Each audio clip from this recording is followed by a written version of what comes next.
Hello दोस्तों, मैं सौरभ हार्दिक स्वागत करता हूं आप सभी का आपके अपने परिवार द सॉल्यूशन इंस्टीट्यूट पे। तो आज हम लोग भाई बात करने वाले हैं क्या कि जो हम लोग यहाँ पे फिटर एमसीक्यू कर रहे हैं बार के एग्जाम के लिए, ठीक है। तो इसके बारे में हम लोग बात करेंगे। आज जो हमारी क्लास होगी, क्लास नंबर आज हमारी यहाँ पे दूसरी होने वाली है। पहले चैप्टर की जो हमारे पास पहली क्लास थी वो हम लोग कर चुके थे।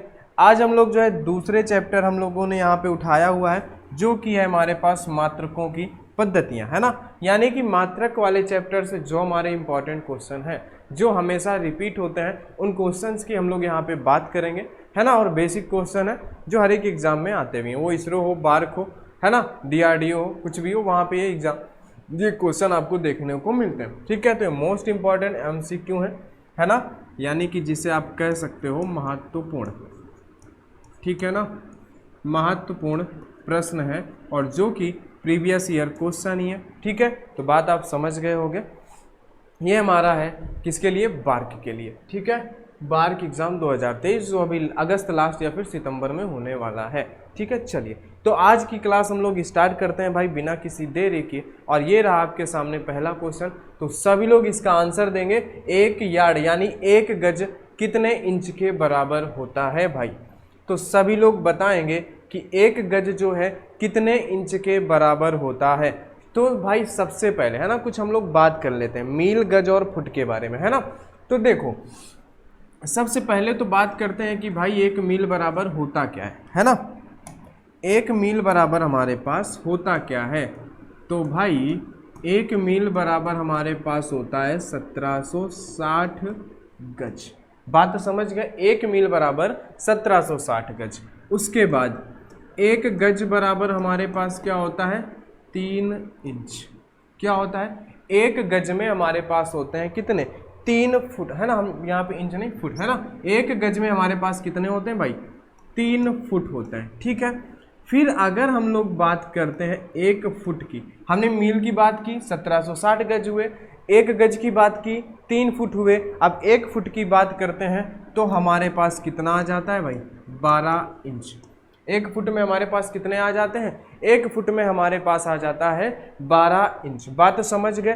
तो 1 फुट बराबर हमारे पास हो रहे 12 इंच। हमसे क्या पूछा, 1 गज में कितने इंच होंगे।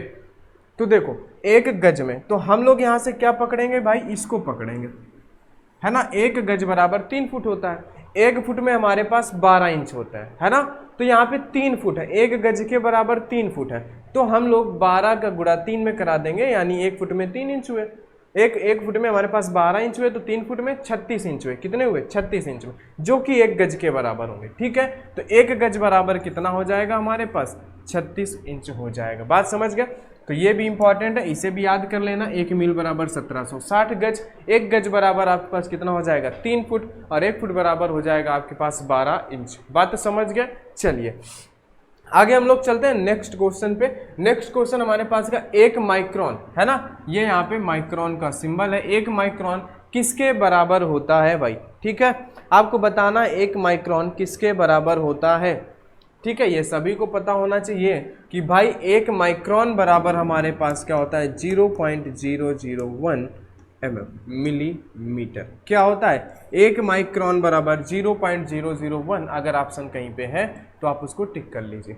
1 माइक्रोन बराबर क्या होगा, 0.001 मिलीमीटर, है ना। ये प्रीवियस ईयर क्वेश्चन है। आप चाहो तो यहाँ पे लिख भी दिया जा सकता है कि भाई किस एग्जाम का, है ना, ठीक है। लेकिन आप यहाँ पे कर लो कि भाई ये बार्क एग्जाम के क्वेश्चंस हैं, इसी लेवल के क्वेश्चन आपके बार्क में आते हैं। अगर आप इस तरह की चीज़ें आप पढ़ोगे, है ना, तो आपके एग्जाम में ज़रूर यहाँ से फंसेंगे क्वेश्चन, ठीक है।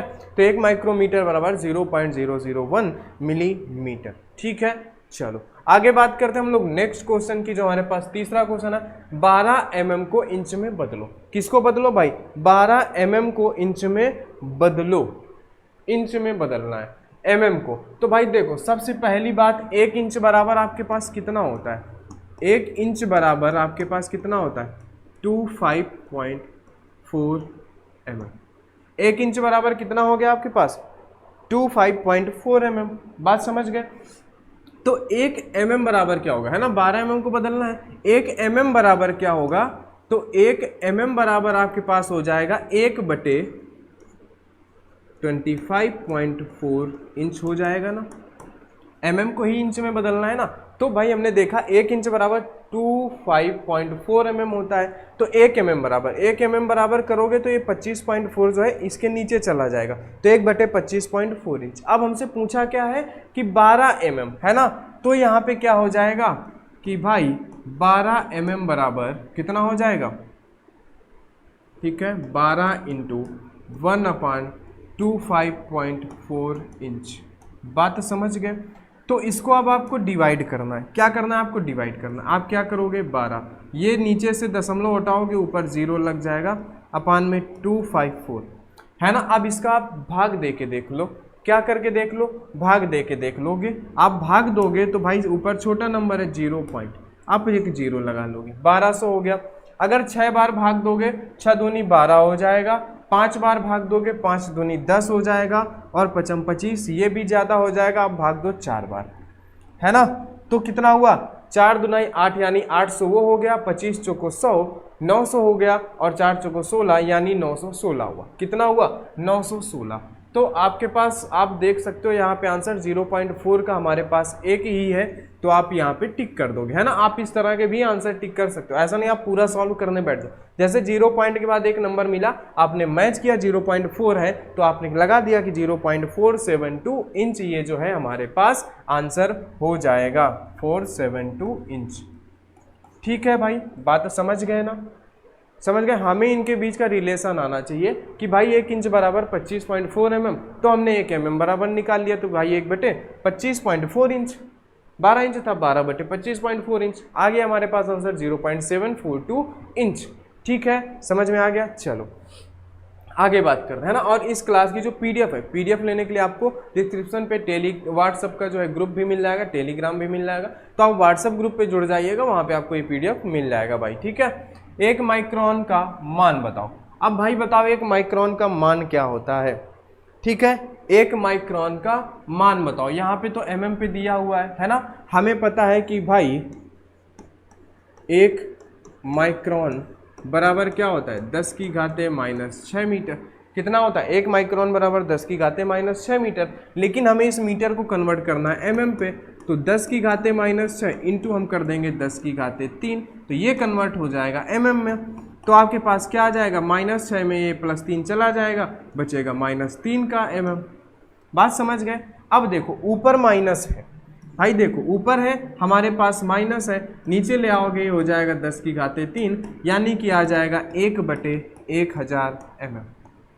क्या कहीं पे ऑप्शन है ये, क्या कहीं पे ऑप्शन है 1/1000 mm, ऑप्शन नंबर सी, ये आपका हो जाएगा यहाँ पे करेक्ट आंसर। ठीक है, आपको रिलेशन पता होना चाहिए, 1 माइक्रोन बराबर 10⁻⁻6 मीटर।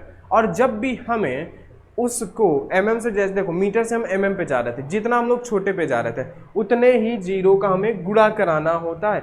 अगर हम लोग मीटर से सेंटीमीटर पे जाते तो हम लोग भाग कराते। बात समझ गए।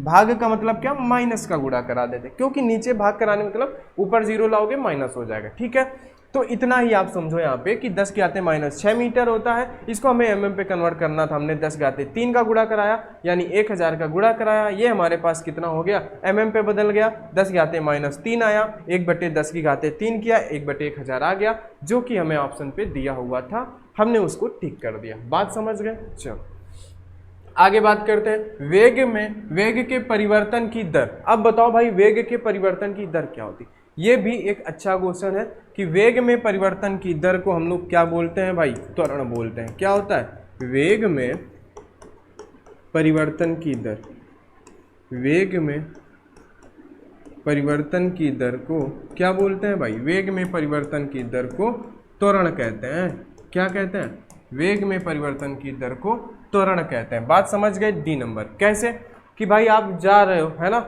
वेग है ना, तो आप क्या करते हो कि भाई आप जा रहे हो तो जो एक्सेलरेशन है त्वरण है। जैसे आप क्या किए कि भाई आप जा रहे हो 5 की स्पीड से, है ना, अब आपने क्या किया एकदम से 10 की स्पीड में चल दिए, तो क्या हुआ, आपने वेग में परिवर्तन किया, वो होता है त्वरण, एक्सीलरेशन। जैसे गाड़ियों में क्या दिया जाता है, एक्सीलेटर, है ना, आप एक्सीलेटर लेते हो वेग बढ़ जाता है ना, तो वही चीज़ है ना। आप समझ जाना कि भाई वेग बढ़ाने के लिए एक्सीलेटर लेते हो, यानी एक्सेलरेशन यानी त्वरण। ठीक है, वेग में परिवर्तन की दर त्वरण, है ना। अगर वही माइनस में करो तो उसको मंदन बोल देते हैं कि भाई अगर आप 10 से 5 में आ रहे हो तो मंदन, लेकिन वो भी वेग में परिवर्तन की दर ही होती है, उसे भी हम लोग त्वरण ही बोलते हैं। ठीक है, बात समझ गए। वेग में परिवर्तन की दर क्या होती है? त्वरण होती है। ठीक है भाई, चलो अगला क्वेश्चन, ऊर्जा का यूनिट क्या है? अब बताओ भाई ऊर्जा का यूनिट क्या है? आप सभी लोग बता दो कि भाई ऊर्जा का यूनिट क्या है, बता दो भाई जल्दी से ऊर्जा का यूनिट, है ना। ठीक है, क्या होता है ऊर्जा का यूनिट? कि भाई ऊर्जा का जो यूनिट होता है, ठीक है, ऊर्जा का यूनिट हमारे पास जूल या फिर क्या होता है हमारे पास? Newton metre. क्या होता है भाई हमारे पास? Newton metre. बात समझ गए? ये हो गई हमारे पास जूल, है ना। तो यहाँ पे क्या न्यूटन मीटर दिया कहीं? नहीं, यहाँ पे दिया है न्यूटन पर मीटर, लेकिन आपको यहाँ पे ऑप्शन दिया है डी नंबर पे जूल। तो आप क्या टिक करोगे भाई? आप करोगे यहाँ पे जूल, कि ऑप्शन क्या होगा आपका? यहाँ पे जूल सही होगा, है ना। शक्ति का क्या होता है? वाट या जूल पर सेकंड, है ना। अगर शक्ति की बात करें तो शक्ति का क्या होता है? वाट या जूल पर सेकंड। क्या होता है? शक्ति का होता है वाट या जूल पर सेकंड। या आप याद रखना, बल का यूनिट क्या होता है? न्यूटन होता है। क्या होता है बल का? अगर बात करें बल का क्या होता है? न्यूटन। ठीक है, तो ये आप यहाँ पे याद रखते जाना, ये जो चीजें आपको बताई जा रही हैं। बात समझ गए? ये भी आप यहाँ पे याद रखते जाना। ठीक है भाई, चलो ये बात समझ में आ गई भाई। ऊर्जा का यूनिट जूल होता है फिर न्यूटन मीटर होता है। जूल दिखा हमने, जूल लगा दिया, न्यूटन मीटर नहीं था। ऑप्शन तो एक ही देगा ना भाई, दो थोड़ी ना सही करेगा। चलो आगे, धारा का यूनिट। चलो भाई धारा का यूनिट बता दो। धारा का यूनिट क्या होता है? बात बताओ भाई। धारा का यूनिट, धारा किस में नापते हो आप? एम्पियर में नापते हो ना। किस में नापते हो? एम्पियर में। तो धारा का यूनिट क्या हो जाएगा भाई? एम्पियर हो जाएगा। क्या हो जाएगा? धारा का यूनिट जो होगा वो हमारे पास होगा एम्पियर। बात तो समझ गए? उसके बाद विभव का यूनिट क्या होगा? धारा के साथ साथ विभव का क्या होगा? विभव, है ना। अगर हम लोग बात करें विभव के यूनिट की, तो विभव का यूनिट होता है वोल्ट। क्या होता है? विभव का यूनिट हो जाएगा हमारे पास वोल्ट। बात समझ गए? इसके बाद भाई धारा का तो एम्पियर होगा, विभव को। प्रतिरोध का यूनिट क्या होता है? ओम। प्रतिरोध किसकी बात करें अगर हम लोग? प्रतिरोध का, तो प्रतिरोध का यूनिट क्या होगा हमारे पास? ओम, है ना। तो साथ में ये भी आप याद करते रहना, धारा का यूनिट एम्पियर, है ना। उसके बाद बात कर रहा है विभव का वोल्ट, प्रतिरोध का हो गया हमारे पास क्या?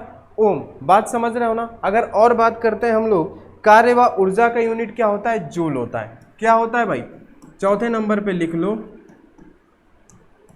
कार्य व ऊर्जा का यूनिट। कार्य व ऊर्जा का यूनिट क्या होता है? जूल होता है। क्या होता है भाई? जूल होता है। बात समझ गए?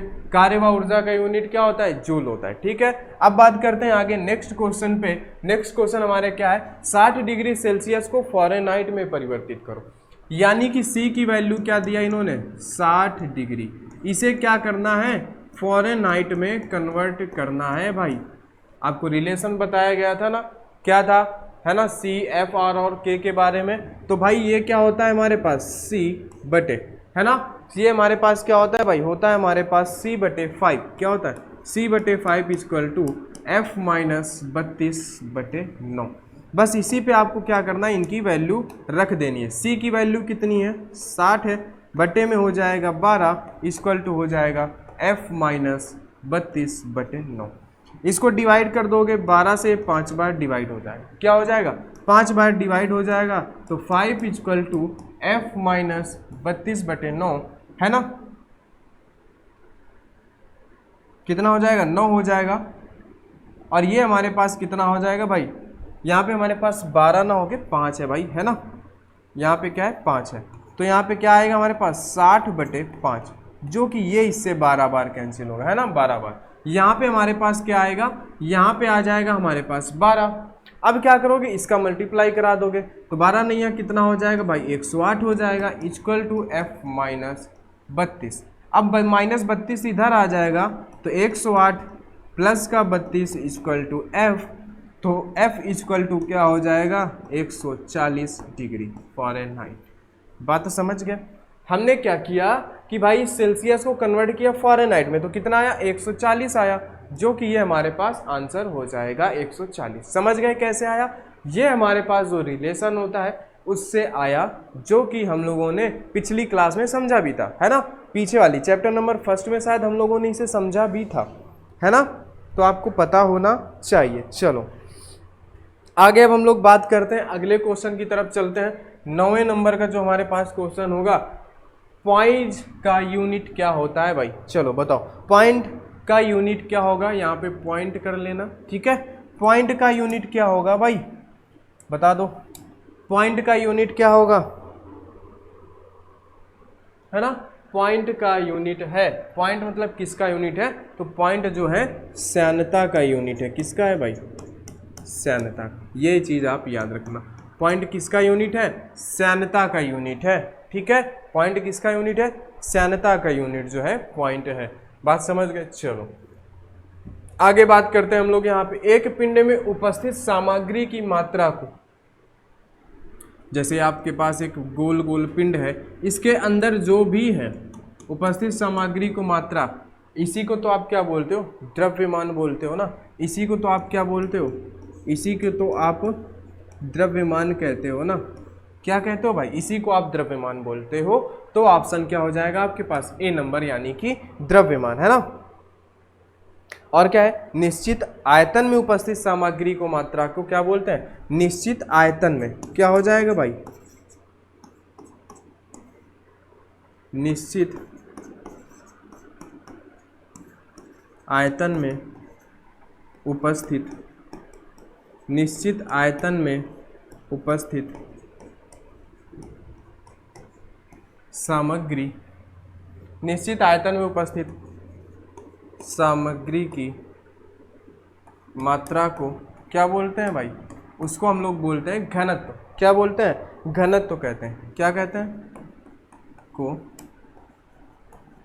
घनत्व कहते हैं। बात समझ गए?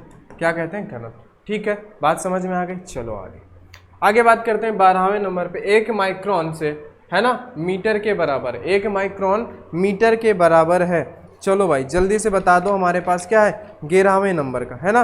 1 माइक्रोन कितने मीटर के, सेंटीमीटर के बराबर, है ना। 1 माइक्रोन सेंटीमीटर के बराबर है।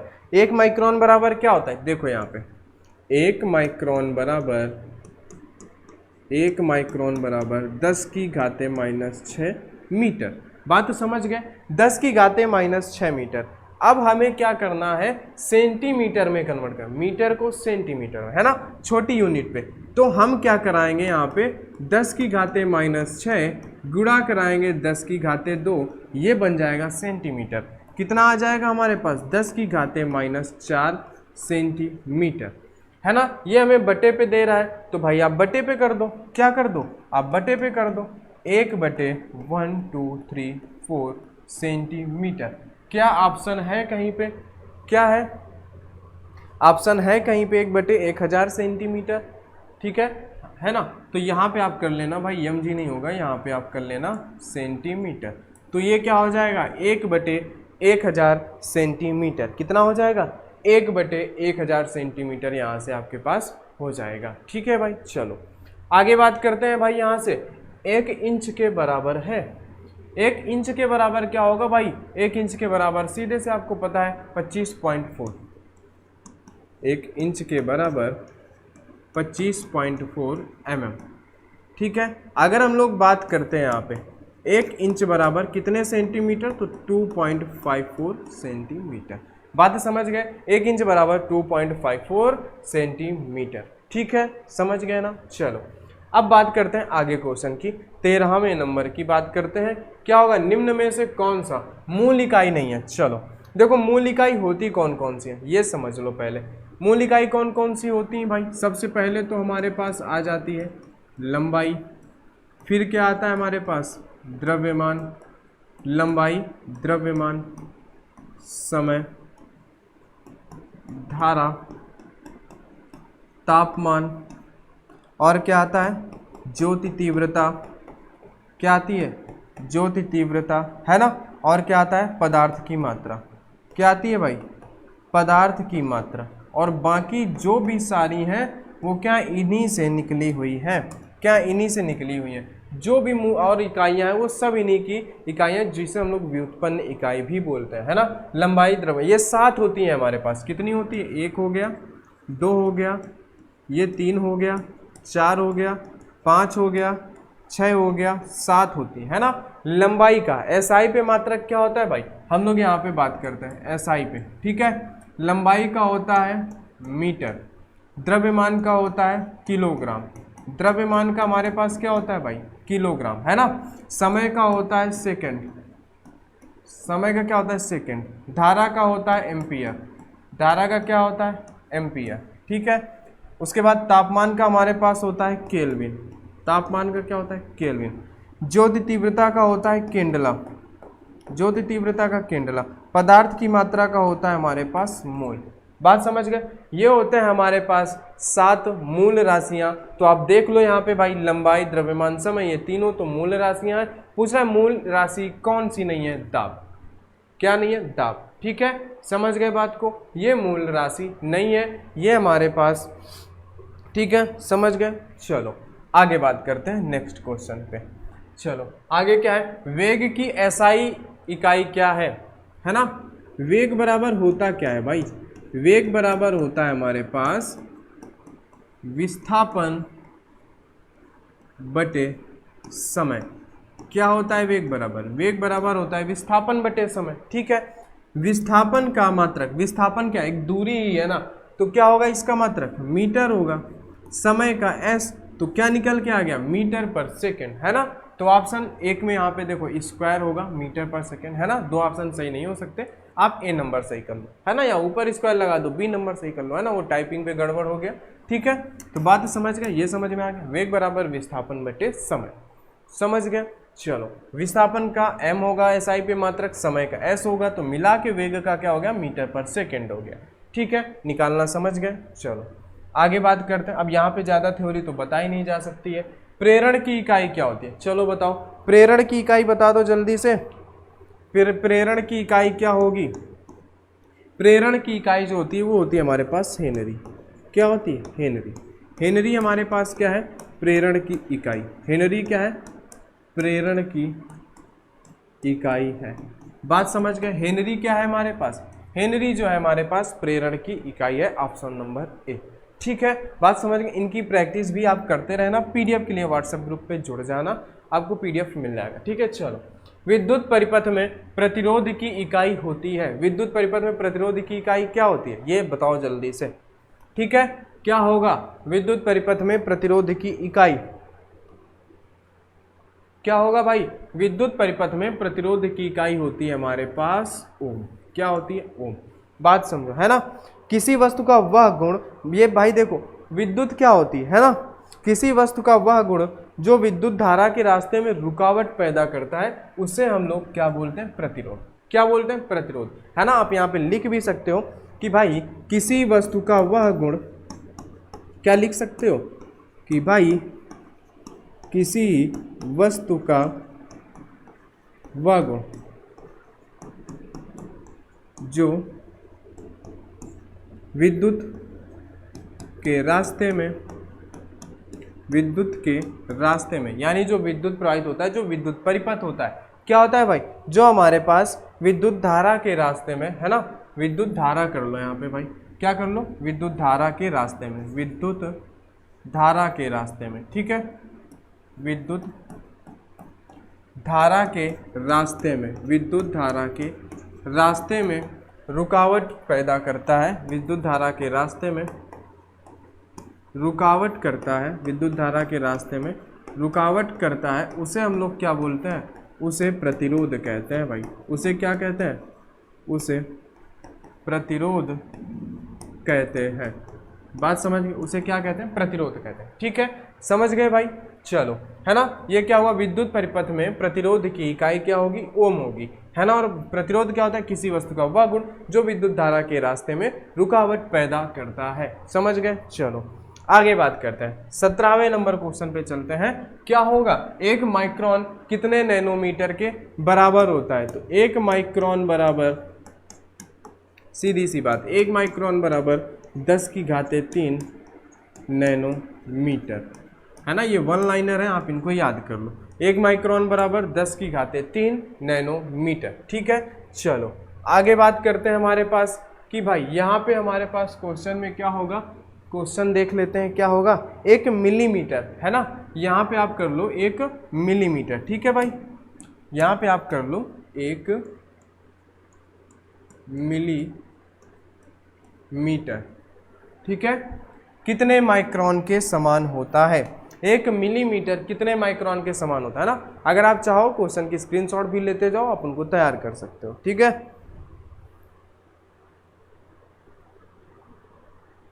बता दो भाई, जल्दी से बता दो क्या होगा, ठीक है। देखो यहाँ मिलीमीटर की बात किया है, तो भाई देखो 1 मीटर बराबर कितना हो जाएगा हमारे पास, 1000 मिलीमीटर। क्या होगा, पहले तो 1 मीटर बराबर कितना हो जाएगा, 1000 मिलीमीटर हो जाएगा ना। बात समझो, मिलीमीटर को पूछ रहा है, तो 1 मीटर बराबर 1000 मिलीमीटर, है ना। 1000 मिलीमीटर बराबर क्या होगा, 1000 मिलीमीटर बराबर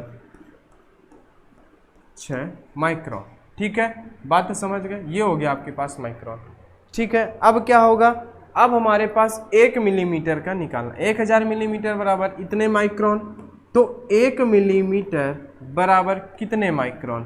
तो आप क्या करोगे, इनको यहाँ पे इकाई दहाई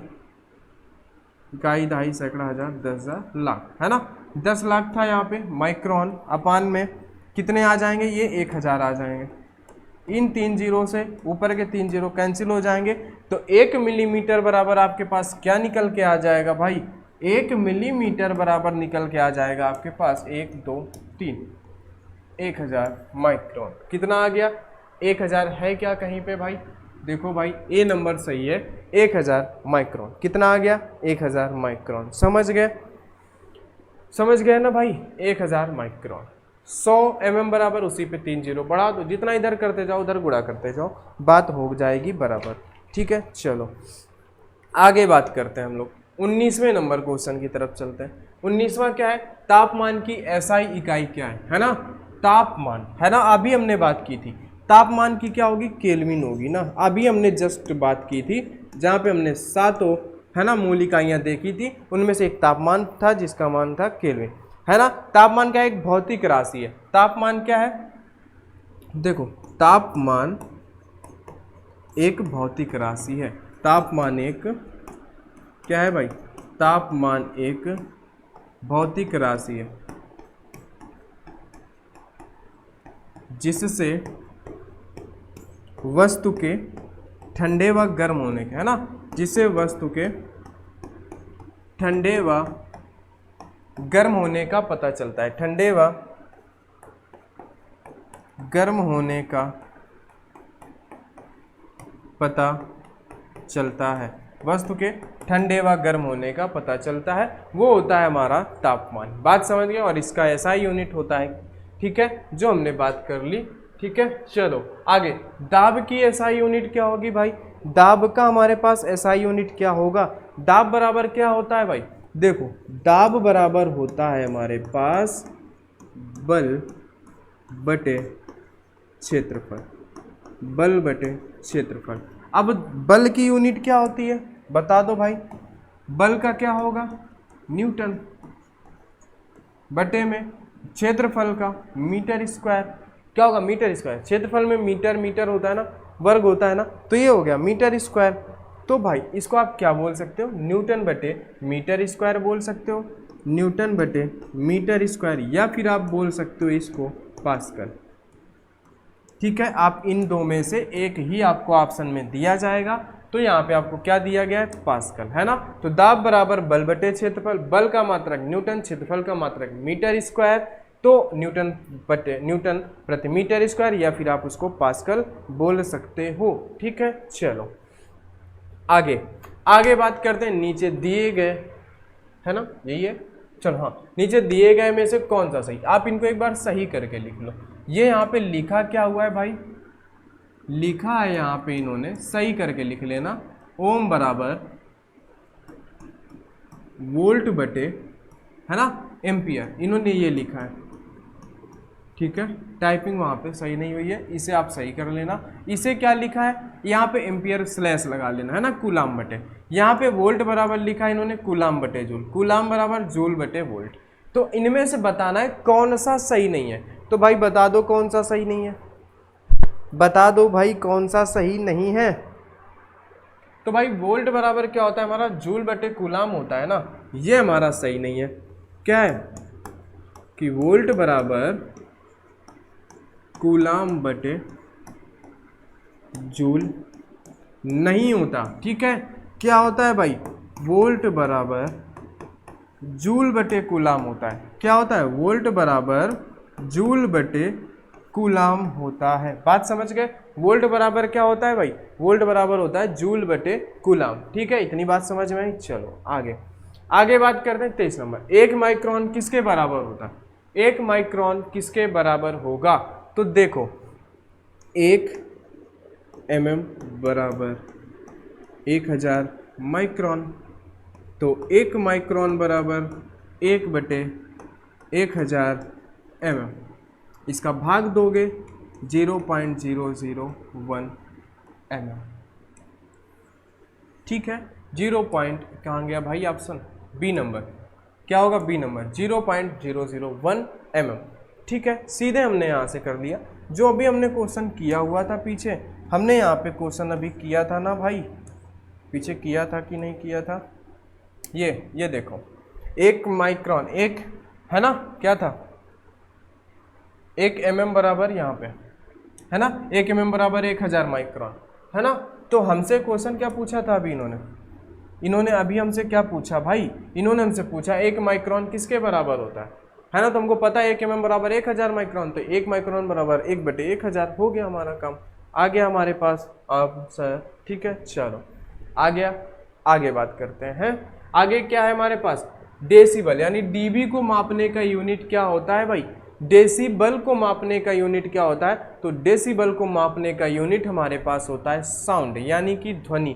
क्या होता है भाई, डेसिबल को मापने का यूनिट होता है ध्वनि। बात समझ गए, ध्वनि एक प्रकार की क्या होती है, ऊर्जा होती है। ये क्या होती है, एक प्रकार की ऊर्जा होती है। ध्वनि क्या होती है, एक प्रकार की ऊर्जा होती है। ध्वनि क्या होती है, एक प्रकार की ऊर्जा होती है, जो क्या होती है, कंपायमान।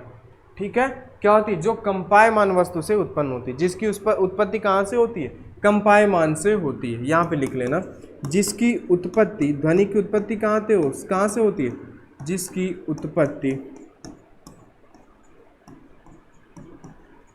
कंपायमान वस्तु से होती है, कंपायमान वस्तु से होती है।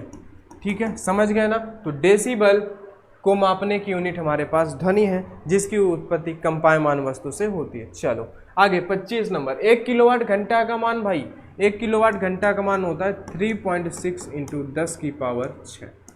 समझ गए, 1 किलोवाट घंटा 3.6 इंटू 10 की पावर 6 जूल होता है। ठीक है, ये यहाँ पे जूल लिखा हुआ है। ठीक है, ये यहाँ पे क्या बना है, जे। ठीक है, तो 3.6 इंटू 10 की पावर 6 1 किलोवाट घंटा का मान होता है। ठीक है, इसे ही बिजली की एक यूनिट भी कहते हैं। ठीक है, क्या कहते हैं, इसे ही क्या बोलते हैं, इसे ही बिजली की एक यूनिट कहते हैं। क्या कहते हैं, एक यूनिट कहते हैं। समझ गए, इसे ही हम लोग, अगर 1 किलोवाट घंटा जो होता है ना, इसे ही हम लोग क्या कहते हैं, कि जैसे बिल क्या होता है कि जो मीटर लगा होता है 1 किलोवाट 2 किलोवाट है ना, तो इसी पे होता है कि भाई 1 किलोवाट की वैल्यू 3.6 इंटू 10 की पावर 6 होती है। चलो आगे बात कर लेते हैं 26वें नंबर है ना, 25वें नंबर पे एम्पियर क्या मापने की इकाई है। बताओ भाई, एम्पियर क्या नापने की इकाई है। एम्पियर जो है विद्युत धारा मापने की इकाई है। किसकी भाई, एम्पियर जो है विद्युत धारा मापने की इकाई है। इसे हम लोग एम्पियर को ए से प्रदर्शित करते हैं। किससे भाई, एम्पियर को ए से प्रदर्शित करते हैं। समझ गए, एम्पियर को ए से प्रदर्शित करते हैं। ठीक है भाई, समझ गए ना। चलो आगे 26 नंबर पे किलोवाट घंटा किसका मात्रक है भाई। किलोवाट घंटा जो है विद्युत ऊर्जा का ही मात्रक है ना। अभी तो हमने देखा अभी हमने पीछे ही क्वेश्चन पे देखा था किलोवाट घंटा, क्या देखा था हमने, ये किसका, किलोवाट घंटा बिजली यानी कि विद्युत ऊर्जा का मात्रक है किलोवाट घंटा। बात समझ गए, किलोवाट घंटा किसका है, विद्युत ऊर्जा का ही मात्रक है। जब ऊर्जा का उपयोग बड़ी मात्रा में करते हैं तो जूल का उपयोग ना करके किलोवाट घंटा का उपयोग करना पड़ता है। क्या करना पड़ता है भाई, जब ऊर्जा का उपयोग हम लोग बड़ी मात्रा में करते हैं, क्या करते हैं, जब ऊर्जा का उपयोग, क्या है, जब ऊर्जा का उपयोग बड़ी मात्रा में, है ना, जब ऊर्जा का उपयोग बड़ी मात्रा में, जब ऊर्जा का उपयोग क्या होता है भाई, बड़ी मात्रा में करते हैं तो जूल की जगह किलोवाट घंटा यूज करते हैं। क्या करते हैं भाई, किलोवाट घंटा प्रयोग करते हैं, किलोवाट घंटा प्रयोग करते हैं। बात समझ गए, बात समझ में आ गई। अगर कम है तो हम लोग जूल से काम चलाएंगे, ज़्यादा है तो किलोवाट घंटा करेंगे। चलो 26 नंबर पे 27 पे आ जाओ। बल का मात्रक न्यूटन, बल का मात्रक न्यूटन, है ना, बल का मात्रक क्या होगा, न्यूटन, है ना, क्योंकि ये क्या होता है, बल बराबर एम है ना, बल एम ए, एफ बराबर एम ए, एम मतलब द्रव्यमान, ए मतलब हमारे पास त्वरण, ठीक है। चलो आगे बात करते हैं, ये हो गया न्यूटन। आगे हमारे पास क्या है, कार्य का मात्रक। चलो बताओ कार्य का मात्रक क्या होता है, कार्य का मात्रक तो हमारे पास जूल होता है। कार्य बराबर क्या होता है, W बराबर, है ना, कार्य क्या होता है, W बराबर F इंटू डी, W बराबर F इंटू डी, है ना, यानी कि कार्य बराबर बल गुणे विस्थापन, डिस्प्लेसमेंट, बल गुणे विस्थापन। बल का मात्रक क्या होता है भाई, न्यूटन, इसका मात्रक क्या होता है, मीटर, तो न्यूटन मीटर, या फिर इसको आप क्या बोल सकते हो, जूल, है ना। एफ है ना बल, बल का मात्रक आप न्यूटन कर सकते हो, है ना, या तो फिर आप बल की जगह क्या लिख सकते हो, किलोग्राम मीटर पर सेकेंड स्क्वायर। बल की जगह आप क्या लिख सकते हो, किलोग्राम मीटर स्क्वायर पर सेकेंड स्क्वायर, या फिर आप कर सकते हो जूल, है ना, JULE, है ना, जूल कर, किलोग्राम मीटर स्क्वायर पर सेकेंड स्क्वायर। बल को आप तोड़ोगे, है ना, कि F बराबर ma पे, तब किलोग्राम मीटर स्क्वायर पर सेकेंड स्क्वायर आएगा। समझ गए, ये बात हो गई यहाँ से। चलो आगे 29 नंबर, तेल का एक बैरल किसके बराबर होता है। देखो तेल का एक बैरल बराबर हमारे पास होता है कितना, 158.987 लीटर, ठीक है, जो कि हमारे पास समरूप, है ना, ये चिन्ह होता है समरूप का, ऐसे लहर बना के 159 लीटर के बराबर होता है। समझ गए, 159 लीटर के बराबर होता है। कितना होता है, एक बैरल बराबर होता है 158, यहाँ पे 158 लिखा है, ठीक है, क्या है 158, ये पॉइंट माइनस मत समझना, 0.987 होता है। क्या होता है, पॉइंट जो है हमारे पास 987 होता है। बात समझ गए, तो ये हो गया हमारे पास एक बैरल बराबर इतने लीटर। तो एक बैरल 159, है ना, अप्रॉक्स लिमिट हमारे पास 159 होता है। ये समरूप का यहाँ पे चिन्ह है, क्या ये हमारे पास, ये समरूप का चिन्ह है। समझ गए, चलो आगे। अब क्या होगा कि भाई एक बैरल बराबर, अगर हमारे पास 42 गैलन है, 42 गैलन, ये कहाँ पे होता है, ये होता है हमारे पास US में। एक बैरल बराबर 42 गैलन होता है US में। अब अगर एक बैरल बराबर अगर आपसे बोल दे 35 गैलन, क्या बोल दे, एक बैरल बराबर आपसे बोल दे 35 गैलन, तो ये होता है UK में। बात समझ गए, ये क्वेश्चन आप याद रखना, UK पे होता है, ठीक है। चलो आगे बात करते हैं, लास्ट क्वेश्चन हमारे पास क्या है, एक पारसेक तारों संबंधी दूरी मापने का मात्रक किसके बराबर होता है। एक पारसेक बराबर क्या होता है, एक पारसेक जो है तारों संबंधी दूरी मापने का मात्रक है। तो एक पारसेक बराबर है किसके बराबर है भाई, एक पारसेक जो हमारे पास बराबर होता है वो होता है 3.25 प्रकाश वर्ष। प्रकाश वर्ष क्या होता है? प्रकाश वर्ष जो है दूरी मापने की इकाई है। बात समझ गए? प्रकाश वर्ष जो होता है ना, ये क्या होता है? दूरी मापने की, है ना, दूरी का मापक है। प्रकाश वर्ष क्या है? दूरी का मापक है। प्रकाश वर्ष क्या है? दूरी का मापक है भाई। किसका मापक है? दूरी का मापक है। समझ गए? एक प्रकाश वर्ष बराबर क्या होगा? ये यहाँ से भी लिख लो, एक क्वेश्चन लगभग पूछा जाता है हमेशा।